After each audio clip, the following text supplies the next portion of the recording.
Երեք նժույգ Լիտվական հեքիաթ Չեմ իմանում, որ աշխարհում և որ ժամանակ, միայն թե կար-չկար մի թագավոր կար։ Նրա տիրապետության սահմաններում խիտ անտառներ էլ կային, ընդարձակ դաշտեր էլ, խոտավետ մարգագետիններ էլ։ Ամեն ինչ լավ պիտի լիներ, բայց պատահեց, որ նրա մարգագետիններից սկսեց խոտ կորչել։ Հենց որ գիշերը վրա էր հասնում, 3 կիտուկ խոտ կորչում էր, ոնց որ քամին սրբի տանի։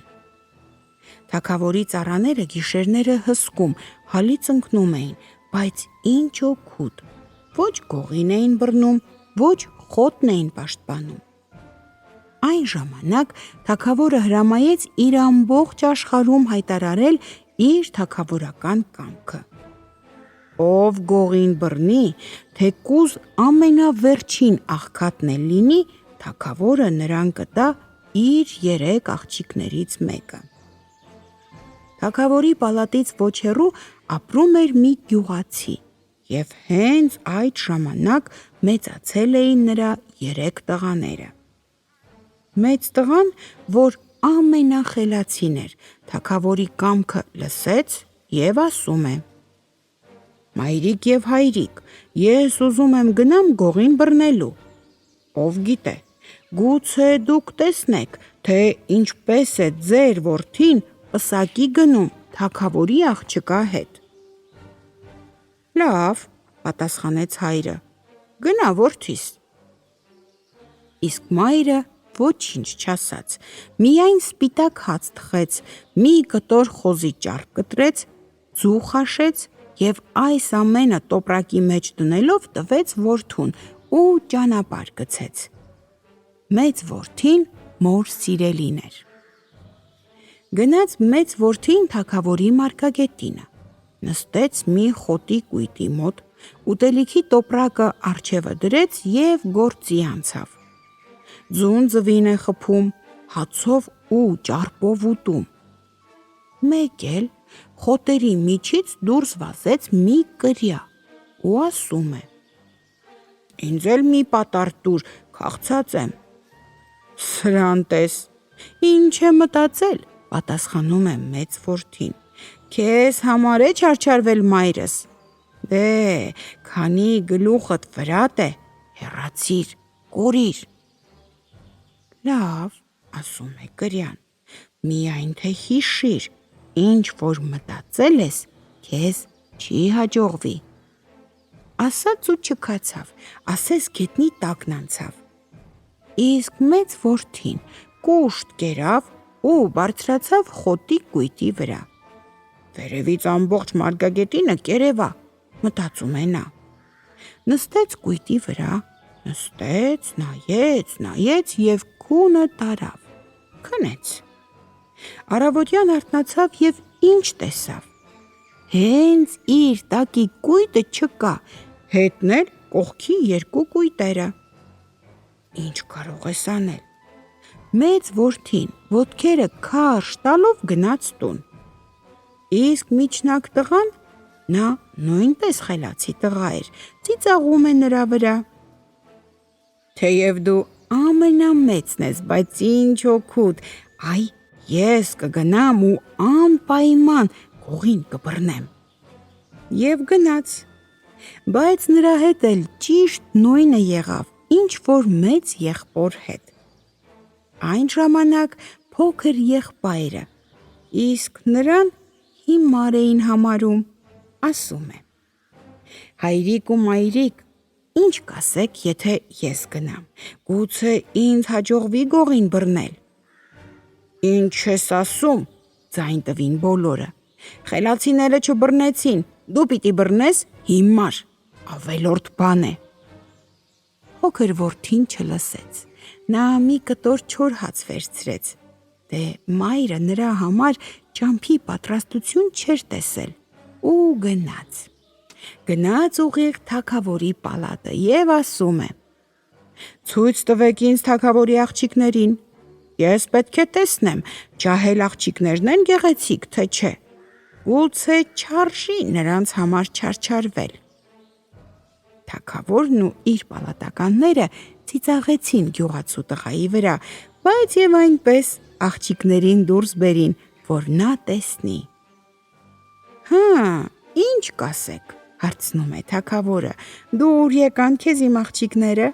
կամ գուցե պառավ են քեզ համար ու դուր չեն գալիս։ Չէ, գեղեցիկ աղջիկներ են, պատասխանում է փոքր տղան, բոլորն էլ գեղեցիկ են արեգակի պես, բայց փոքր աղջիկդ ավելի է դուր գալիս սրտիս,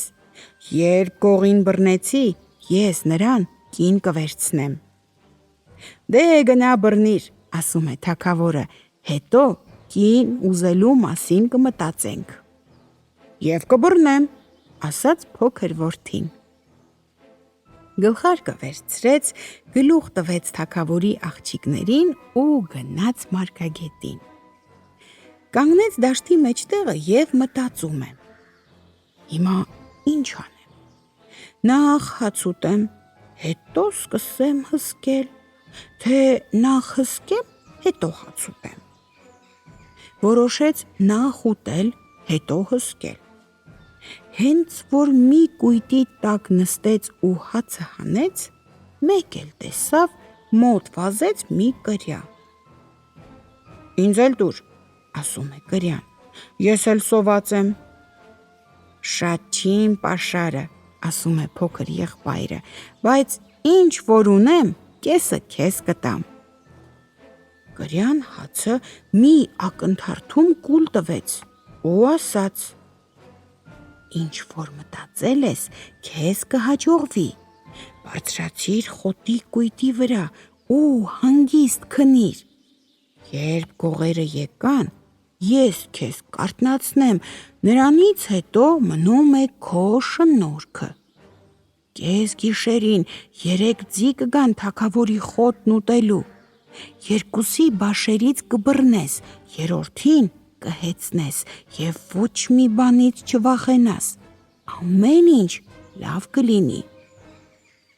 Փոքր որդին այդպես էլ արեց, բարձրացավ խոտի կույտի վրա ու քնեց։ Կես գիշերին կրյան իր թաթով նրա այտը քորեց, տղան արթնացավ, աչքերը տրորեց, տեսավ ուղիղ ամպերի միջից իջնում են 3 նժույգ։ Մեկը արծաթափայլ է, մյուսը ոսկեփայլ, երրորդը շողշողում է ադամանդի պես։ Նժույգներն իջան ու վրա ընկան խոտին։ Փոքր տղան իսկույն ոտքի թռավ, 2-ի բաշերից բռնեց ու նետվեց 3-ի վրա։ Բայց ինչ պատահեց։ Նժույգները սլացան դեպի երկինք։ Փոքր տղայի շունչը կտրվում էր, ականջները սուլում էին, գանգուրները գզգզվում քամուց։ Նժույգները սլացան մինչև ամպերը ու վրնջացին։ Իջիր, այ մարդ, թե չէ վատ կլինի քեզ համար։ Իսկ էլ չեմ իջնի, պատասխանում է փոքր տղան, ես դեռ սլանալ եմ ուզում։ Նորից վեր սլացան նժույգները, հասան աստղերին ու վրնջացին։ Իջիր, այ մարդ, վատ կլինի քեզ համար։ Դեռ կտեսնենք, թե ում համար վատ կլինի, պատասխանում է փոքր տղան։ Այ դուք ամբողջովին ծածկվել եք քրտինքով, իսկ ես ոչինչ, դիմանում եմ։ Նժույգներն առաջվանից ավելի արագ սլացան, հասան լուսնին և 3-րդ անգամ բրնջացին։ Իջիր, այ մարդ, վատ կլինի քեզ համար։ Գուցե թե իջնեի, բայց արդեն շատ վեր եք սլացել, պատասխանում է փոքր տղան։ Այստեղից իմ ոտքերը գետնին չեն հասնի։ Այ, երբ դուք կձանձրանաք երկնքում սլանալուց, գետին կիջնեք, այն ժամանակ ես էլ ցած կիջնեմ։ Ճար չկար։ Նժույգները ցած սլացան, ինչպես քարը սարից ընկնի։ Փոքր տղան դեռ աչքն էլ չթարթաց, Նրանք արդեն գետնին էին։ Դե, ասում են նժույգները, դու հաղթեցիր մեզ, քեզ նման մարդուն ծառայելն ամոթ չի։ Այժմ մեր սանձերը հանիր մեր գլուխներից և ծոցումդ պահիր։ Եթե ցանկություն ունենաս ձի նստել, դու միայն թափահարիր, որ սանձը կամենաս, իսկույն քո առաջ դուրս կգանք։ Թե արծաթե սանձը թափահարես, արծաթափայլ նժույգը կգա քո առաջ, ոսկե սանձը թափահարես, ոսկե փայլը կգա, ադամանդե սանձը թափահարես, ադամանդե ձին դուրս կգա քո առաջ, և որ նժույգը հեծնես, այդպիսի հագուստ էլ կունենաս քեզ վրա։ Արծաթափայլ նժույգը նստես, արծաթ հագուստ կունենաս, ոսկե ձին նստես, ոսկու մեջ կշողաս, ադամանդե ձին քեզ ոտքից գլուխ ադամանդով կզարդարի, իսկ թագավորի խոտին մենք այլևս չենք դիպչի, մի վախենա։ Այսպես ասացին նժույգները ու չքացան, ասես չէին էլ եղել։ Իսկ փոքր որդին սպասեց մինչև առավոտ և գնաց պալատ։ Այժմ ինձ պսակեցեք թագավորի փոքր աղջկա հետ, ասում է նա թագավորին, բոլոր դեզերն ինչպես եղել են, այնպես էլ կան։ Թագավորը գնաց դաշտ, դեզերը հաշվեց, իսկապես բոլոր դեզերը տեղն էին, միայն թե թագավորը չի իմանում ուրախանա, թե տխրի, ամենևին չէր ուզում իր աղջկանը տալ գյուղացու տղային։ Լսիր, ասում է թագավորը, վերցրու 100 ոսկի ու գնա այնտեղ, որտեղից եկել ես, իմ աղջիկը քեզ չեմ տա։ Լավ, ինչ կա որ, ասում է փոքր որդին, փողից միայն հիմարներն են հրաժարվում, իսկ քո աղջիկը, եթե հիմա տալ չես ուզում, հետո նա ինքը ինձ իր փեսացու կընտրի, ես դեռ ջահել եմ, կարող եմ սպասել։ Տղա, դու ստիպված կլինես երկար սպասել, ասաց թագավորը և 100 ոսկին հաշվեց։ Փոքր տղան փողը վերցրեց, գրպանը դրեց ու մտածեց. Եթե փողը տուն տանեմ, եղբայրներս ձեռքիցս կխլեն։ Եվ տուն չգնաց, այլ գնաց թագավորի պարտիսպանի մոտ ու խնդրեց, որ նա իրեն աշակերտ ընդունի։ Ամբողջ փողը նախապես տվեց նրան, որպես սովորելու վարձ։ Ուղիղ մի տարի անց թագավորը նորից իր կամքը հայտարարեց։ Այսինչ օրը, այսինչ ժամին թագավորի մեծ աղջիկը պետք է փեսացու ընտրի իր համար։ Անվանի ընտանիքների տղաներից ով ուզում է նրա ձեռքը խնդրել, թող գա թագավորի պալատի մոտ։ Իսկ թագավորի աղջիկը վատը չէր։ Բացի այդ, թագավորը մեծ բաժինք էր տալիս նրան։ Ուրեմն, էլ ինչու չգնալ ուզելու։ Ահա բոլոր կողմերից թագավորի պալատը հավաքվեցին թագավորազուններն ու իշխանազունները։ Նշանակված օրը լույսը բացվելուն պես թագավորի պարտիսպանը ամենալավ ծաղիկներից մի փունջ քաղեց և իր աշակերտին պատվիրեց տանել տալ թագավորի մեծ աղջկան։ Տղան փունջը վերցրեց, վազեց այն աշտարակի մոտ, որտեղ թագավորի աղջիկներն էին ապրում և լուսամուտը բախեց։ Թագավորի աղջիկ, ահա քեզ համար փունջ եմ բերել, պարտիսպանը պատվիրել է քեզ տալ։ Այդ ժամանակ թագավորի 3 աղջիկներն էլ դուրս նայեցին լուսամուտից։ Մեծ աղջիկն արդեն ձեռքը մեկնել էր, բայց պարտիսպանի աշակերտը փնջի միջից ամենալավ ծաղիկը հանեց, աննկատելիորեն նետեց փոքր աղջկան, հետո ամբողջ փունջը տվեց մեծ աղջկան։ Մեծ աղջիկը ծաղկեփունջը վերցրեց, իսկ պարտիսպանի աշակերտին 4 ոսկի ընծատվեց։ Տղան ոսկիները գրպանը դրեց ու ետ գնաց պարտիզպանի մոտ։ Հա, ո՞նց էր, հարցնում է պարտիզպանը։ Ծաղկեփունջը տարար։ Տարա, պատասխանում է աշակերտը։ Իսկ քեզ ոչինչ չտվեց թագավորի աղջիկը։ Ոչինչ չտվեց, միայն պատվիրեց գնալ հրապարակ, տեսնել, թե ինքն ինչպես է փեսացու ընտրելու։ Քո ինչ բանն է հրապարակ գնալը, ասում է պարտիզպանը։ Այնտեղ բոլորը թագավորազուններ, իշխանազուններ ու նշանավոր հյուրեր են լինելու, չէ, ավելի լավ է տանը նստիր։ Լավ, պատասխանում է աշակերտը, տանը կնստեմ։ Նա մի կողմ քաշվեց, ոսկե դրամները հանեց ու սկսեց ձեռքից ձեռք գցելով խաղացնել։ Այդ ի՞նչ է, հարցնում է պարտիզպանը։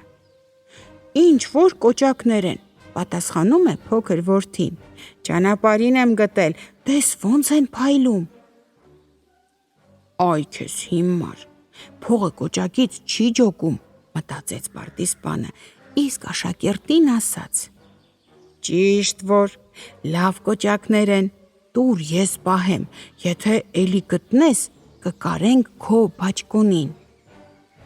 Որ թողնես գնամ հրապարակ, ասում է աշակերտը, կտամ քեզ։ Ինչ կարելի անել քեզ հետ, պատասխանում է պարտիզպանը։ Գնա, եթե այդքան ուզում ես։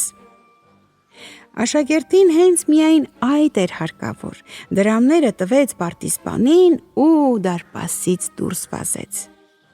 Կեսօրին բոլոր փեսացուները հավաքվեցին հրապարակում և ուսի կանգնելով շարք կազմեցին։ Հանկարծ փողոցի անկյունից դուրս թռավ մի ձիավոր։ Նա արծաթե շոր ուներ հագին։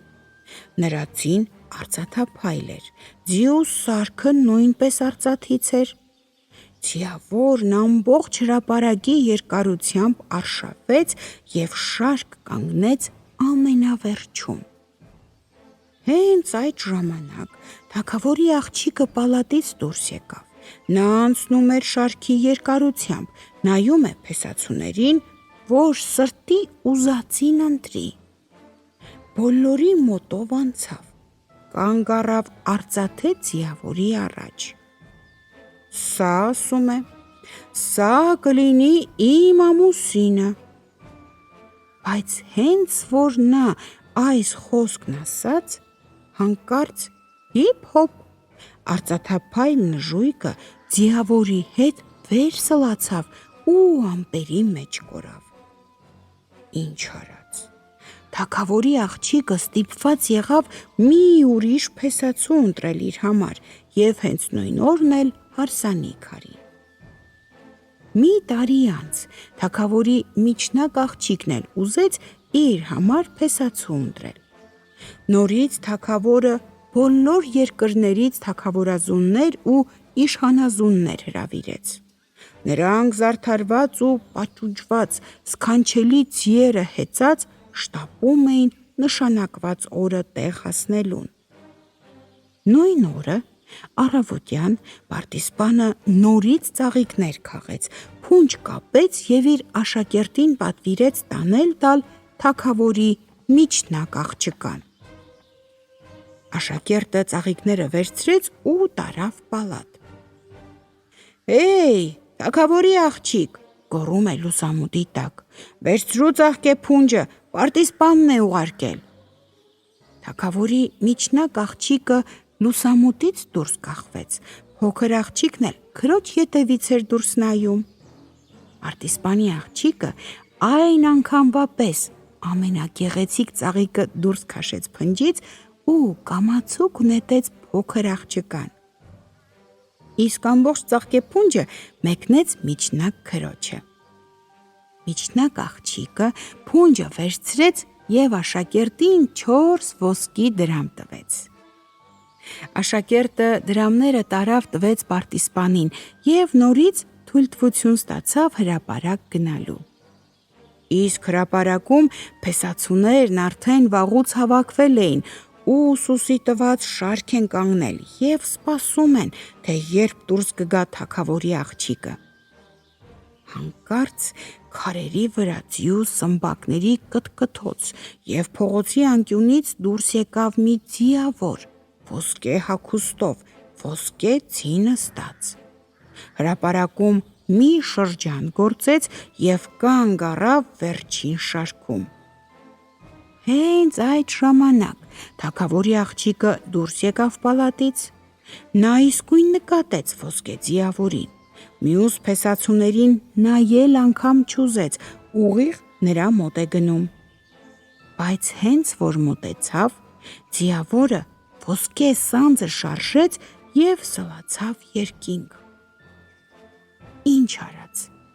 Թագավորի միջնակ աղջիկն էլ ստիպված եղավ ուրիշ փեսացու գտնել։ Նորից հարսանիք արին և շատ ու շատ օրեր զվարճանում էին։ Մի տարի անց թագավորի փոքր աղջկան էլ մարդու տալու ժամանակը եկավ։ Բոլոր կողմերից հավաքվեցին թագավորազուններն ու իշխանազունները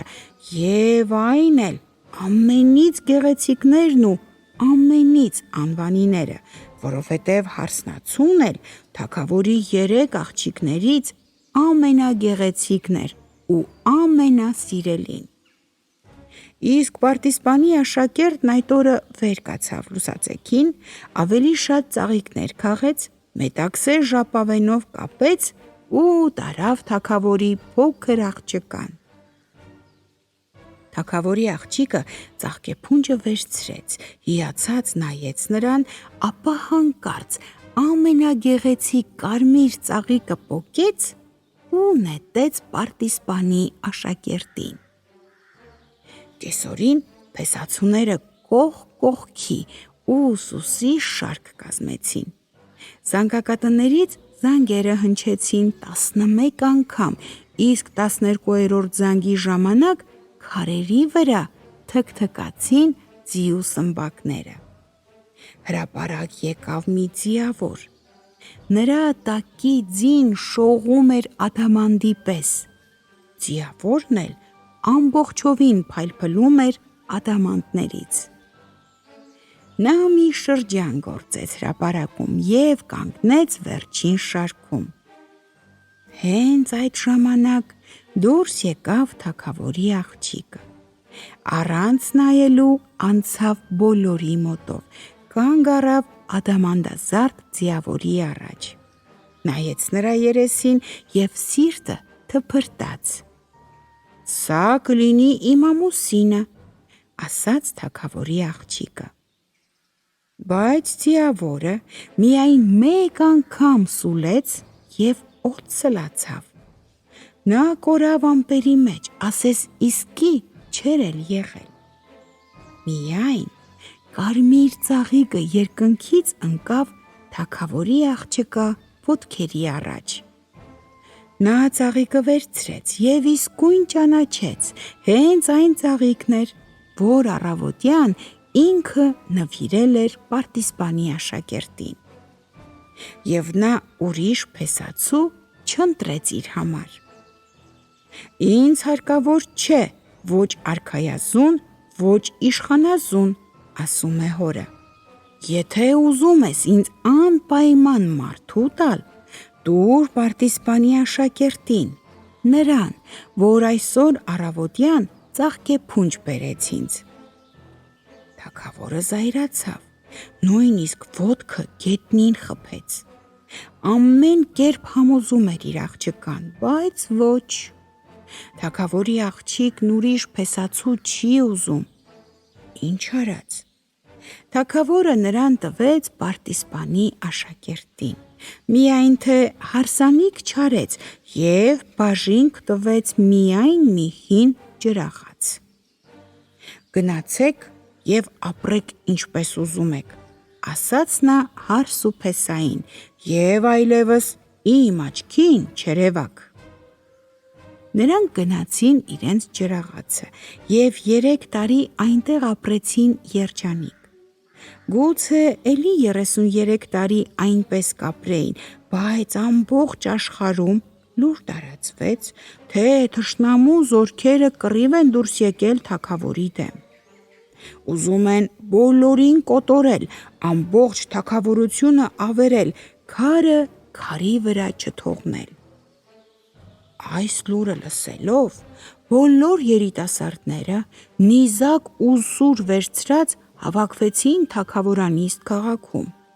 Կրտսեր Փեսան նույնպես գնաց։ Ես քո աչքին չէի երևա, ասաց նա թագավորին, բայց քանի որ պատերազմ է, բոլորը պետք է թշնամու դեմ գնան։ Ինձ ձի տվեք ու մի որևէ զենք։ Ծիծաղի համար նրան մի երկար, շատ երկար ժանգոտ սուր տվին և մի պառավ, մազաթափ և այն էլ կաղցի։ Ոչինչ, լավ սուր է, ասաց կրտսեր Փեսան, բայց ձիս այնքան էլ կայտառ չի։ Ստիպված եմ ձեզանից առաջ գնալ, միայն թե դուք այստեղ շատ չուշանաք, թե չէ ես կհասնեմ թշնամուն և էլ դուք մարդ չեք գտնի, որ հետը կռվեք։ Ապա նստեց այդ ձին և սկսեց ասպանդակել։ Ձին հազիվ տեղից շարժվեց, գնում է, ոտքերը դես ու դեն են ծռվում, գլուխը տմտմբացնում է, պոչը թափահարում, իսկ կրտսեր Փեսան տմտմբում է նրա վրա, ոնց որ վարսակով լիքը պարկ։ Գնաց, հասավ մի լճակ։ Այս լավ է, մտածում է, հարկավոր է ձիուն ջուր տալ, թե չէ բոլորովին հալից ընկել է խեղճը։ Նա ցած իջավ իր անպետք ձիուց, մոտ քաշեց լճակին, իսկ այդ լճակում անթիվ անհամար գորտեր կային։ Նրանք դուրս ցատկեցին ջրից, ոստոստում են ձիու դնչի տակ, չեն թողնում ջուր խմի։ Կորեք, գնացեք, անպիտան գորտեր, գոռաց թագավորի Փեսան, մի վախեցրեք իմ ձիուն։ Գորտերը չեն լսում, ցատկոտում են ու կռկռում։ Կվա, կվա, կվա, կվակ։ Ահ, այդպես, բարկացավ թագավորի Փեսան։ Լավ, հիմա ես ձեզ ցույց կտամ, կվակ։ Նա պատյանից դուրս քաշեց իր սուրը և սկսեց աջ ու ձախ թափահարել։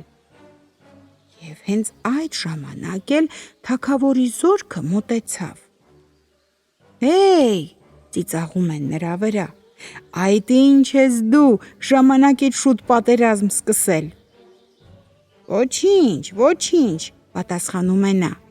ես այստեղ էլ կկռվեմ, այնտեղ էլ, առանց ինձ գործը գլուխ չի գա։ Բոլորը ծիծաղեցին նրա վրա ու առաջ գնացին,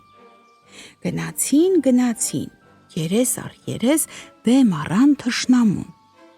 Սրերը զնգացին, նիզակները շխկացին, ուժեղ էր թագավորի զորքը, բայց թշնամին ավելի ուժեղ էր։ Ոնց սկսեց նա կոտորել ու ծակծկել։ Թագավորի զորքը չդիմացավ, ցնցվեց և թիկունքը դարձրեց թշնամուն, սկսեց փախչել առանց ետ նայելու։ Հանկարծ ուղիղ երկնքից մի արծաթաշող նժույգ իջավ, վրան արծաթե հագուստով մի ձիավոր։ Ռնչաց ձիավորը, սուլեց ու սուրը վրա բերեց, թշնամիների գլուխները սկսեցին ուսերից ցած գլորվել։ Որին սպանեց, որին փախցրեց և հանկարծ նորից օդ բարձրացավ, իսկույն չքացավ, ասես ամպեր, հալվեց, կորավ։ Իսկ թագավորի ռամիկներն ուրախացան, դրոշակները բաց արին և երգով նվագով մտան թագավորանիստ քաղաքը։ Կրտսեր Փեսան նրանց դիմավորեց լճակի մոտ և իր անպետք ձին նստած քարշ եկավ նրանց ետևից։ Իսկ թագավորանիստ քաղաքում արդեն դրոշակները ծածանվում էին։ Հրապարակներում երաժշտությունն է թնդում։ Թագավորը ինքը դուրս եկավ զորքի առաջ, բոլորին հրավիրեց ուրախ խնջույքի։ Լավ կռիվ արիք, ասում է, հիմա էլ մի ամբողջ շաբաթ կերեք, խմեք ու զվարճացեք։ Բոլորն իհարկե ուրախացան, շնորհակալություն են հայտնում թագավորին, միայն կրտսեր Փեսան ասում է. Դե դուք քեֆ արեք, իսկ ես տուն գնամ։ Իմ սիրունի կինը խոստացել է, որ երբ ես պատերազմից վերադառնամ, մի ամբողջ կաթսալիքը ալյուրի շփոթ եփի, դրանից համով բան աշխարհում չի ճարվի։ Նա իջավ իր անպետք ձիուց ու գնաց ջրաղաց։ Թագավորը չփորձեց էլ համոզել նրան։ Մարդ ամաչումել է այդպիսի Փեսա ունենալուց։ Մյուս տարին թշնամին ավելի շատ զորք հավաքեց և նորից շարժվեց թագավորի մայրաքաղաքի վրա։ Նորից երկրի բոլոր կողմերից երիտասարդներ հավաքվեցին, զնգացնում են թրերը, պատրաստվում են արշավի։ Կրտսեր Փեսան էլ եկավ։ Որտեղ է իմ ձին, գոռում է, որտեղ է իմ կտրուկ սուրը։ Դուրս բերին նրա կաղ ձին, ժանգոտված սուրը։ Նա սուրը կապեց մեջքին, հեծավ ձին և քշեց ծանոթ ճանապարհով։ Լճակի մոտ ձին ինքը կանգ առավ, դունչը մեկնեց ջրին։ Գորտերը հոպ ջրի խորքից ափ ցատկեցին, կվա, կվա, գոռում են գորտերը։ Իսկ կրտսեր Փեսան այդպես, վաղուց է, որ մենք իրար չենք հանդիպել, պլշած բարեկամներ։ Հենց այդ ժամանակ ճանապարհի վրա փոշին վեր բարձրացավ սյունի պես, այդ թագավորի զորքն էր արշավի դուրս եկել։ Կրտսեր Փեսան շտապ սուրը դուրս քաշեց պատյանից և սկսեց թափահարել աջ ու ձախ։ Թագավորի ռազմիկները ծիծաղում էին նրա վրա։ Միթե դու անցյալ տարի բոլոր գորտերին չկոտորեցիր։ Ոչ, պատասխանում է կրտսեր Փեսան, այս տարի սրանք ավելի են շատացել, դուք ձեր ճամփան գնացեք, թշնամին իմ ձեռքից չի պրծնի, միայն թե հանկարծ չլինի, դուք փախչեք թշնամուց։ Իսկ թշնամին արդեն սպասում է թագավորության ծայրում։ Հենց որ թագավորի ռազմիկները մոտեցան, թշնամին նիզակները դեմ արեց, փողերը փչեց և հարձակվեց։ Թագավորի ռազմիկները այնպես վախեցան, որ թրերը պատյաններից դուրս քաշել անգամ չհասցրին, շուռ տվին ձիերը և պուկ թե փախչես։ Թշնամին էլ նրանց ետևից։ Բոլորին կկոտորեին, բոլորին կբրդեին, բայց հենց ուղիղ երկնքից ցած իջավ մի ոսկե ձիավոր, ոսկե նժույգը հեծած։ Նրա հագուստը շողում էր կրակի պես, տակից ձին վառվում էր շեղջի պես, իսկ կտրուկ թուրը փայլփլում, ինչպես արեգակ։ Այժմ արդեն թշնամու զինվորները վախեցան ու շուռ տվին իրենց ձիերը։ Բայց ձիավորը հասավ նրանց ետևից, ջարդեց, փշրեց, ամբողջ դաշտը դիակներով ծածկեց ու նորից սլացավ դեպի ամպերը։ Չքացավ, ասես չէր էլ եղել։ Իսկ թագավորի զորքը հավաքվեց, շարք կազմեց, դրոշակները բացեց ու գնաց թագավորին զեկուցելու հաղթանակի մասին։ Լճակի մոտ կանգ առան ձիերը ջրելու, թագավորի Փեսայի վրա ծիծաղելու։ Հա, հարցնում են, դեռ կռվում ես գորտերի հետ։ Կռվում եմ, պատասխանում է Փեսան։ Միայն թե թշնամու հետ էլ ժամանակ գտա կռվելու, ես չլինեի ագռավները ձեր ոսկորները արդեն կտսահարելիս կլինեին։ Հա, ծիծաղում են նրա վրա։ Իսկ ճանճի գորտերը կվա, կվա և հոպ թագավորի զինվորների վրա։ Զինվորները պաշտպանվում են վահաններով, ձեռքերով ետ են տալիս գորտերին։ Դե, զսպիր սրանց, ի սեր Աստծո, խնդրում են նրանք թագավորի Փեսային։ Չէ, ասում է նա, բավական է ինչքան կռվեցի ձեզ համար, թշնամու դեմ էլ կռվեմ, գործերից էլ պաշտպանեմ, ինքներդ պաշտպանվեք ինչպես կարող եք։ Նստեց իր անպետք ձին ու մենակ քշեց դեպի թագավորանիստ քաղաքը։ Աշտարակներին կանգնած պահակները տեսան ճանապարհին փոշի է բարձրացել, կարծեցին, թե ամբողջ զորքն է հաղթանակով վերադառնում։ Փողեր փչեցին, թմբուկներ զարկեցին։ Թագավորը ինքն էլ պալատից դուրս եկավ իր զորքին դիմավորելու։ Բայց տեսնում է, միայն կրտսեր փեսան է տնտմբացնում իր անպետք ձին։ Թու, ասում է թագավորը, ինչ աղմուկ բարձրացավ քեզ համար, իսկ որտեղ է իմ զորքը։ Լճակի մոտ, գորտերի հետ է կռվում։ Ինչպես թե գորտերի, իսկ թշնամու զորքը։ Թշնամին մնաց դաշտում, հիմա նրա հետ ագռավներն ու ցիներն են հաշիվ տեսնում։ Այդպես, ասում է թագավորը, նշանակում է իմ խոհարարները իզուր չեն ոտու ձեռ ընկել, այսօր դու էլ եկ պալատ, 2 շաբաթ պետք է ուտենք, խմենք ու քեֆ անենք։ Ես ինչ պիտի անեմ ձեզ մոտ, պատասխանում է կրտսեր փեսան, դուք ինչպես հարկն է հյուրասիրել չգիտեք, իսկ իմ կինը խոստացել է ինձ համար ալյուրե խաշիլ եփել, այն էլ յուղով։ Չէ, ավելի լավ է տուն կգնամ։ Անցավ էլի մի տարի։ Թշնամին նորից անթիվ անհամար զորք հավաքեց ու շարժվեց դեպի թագավորի երկիրը։ Թագավորը ծեր ու ջահելի սուր ու նիզակ բաժանեց, բոլորին ձին նստեցրեց ու ինքն էլ զորքի առաջն անցավ։ Հենց որ պատրաստվել էին արշավի դուրս գալու, տեսան, կրտսեր փեսան վազեվազ գալիս է։ Այդ ինչու ինձ չեք սպասում, գոռում է նա, որտեղ է իմ ձին, որտեղ է իմ կտրուկ թուրը։ Դուրս բերին նրա պառավ ձին, ձեռքը տվին ժանգոտ թուրը։ Թագավորի զորքը սլանում է առջևից, իսկ նա ետևից տնտմբացնում է իր անպետք ձիու վրա։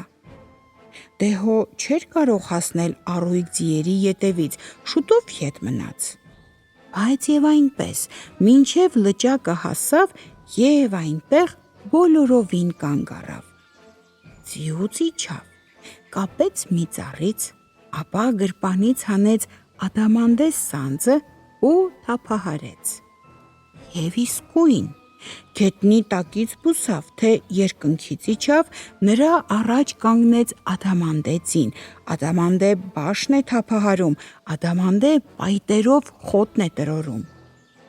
Թագավորի փեսան թռավ ադամանդե ձիու վրա, ադամանդե ասպանդակով խփեց եւ նժույգը սլացավ։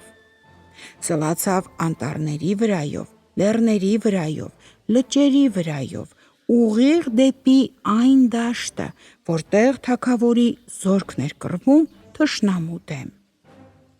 Եվ հենց լավ ժամանակին հասավ ադամանդե ձիավորը։ Թագավորի զորքի շարքերն արդեն ցնցվել էին, թշնամին նեղում հաղթում էր նրանց։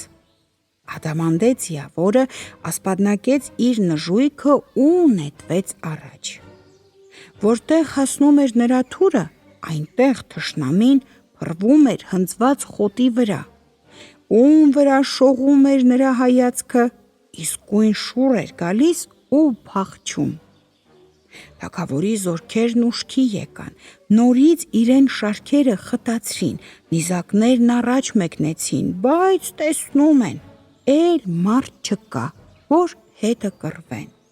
Բոլորին ջարդել, բոլորին ցրիվ է տվել ադամանդե ձիավորը։ Թագավորն իր ձին մոտ քշեց նրան եւ խոր գլուխ տվեց։ Ինչով պարգևատրեմ քեզ, հարցնում է նա։ Ինձ ոչ մի բան հարկավոր չի,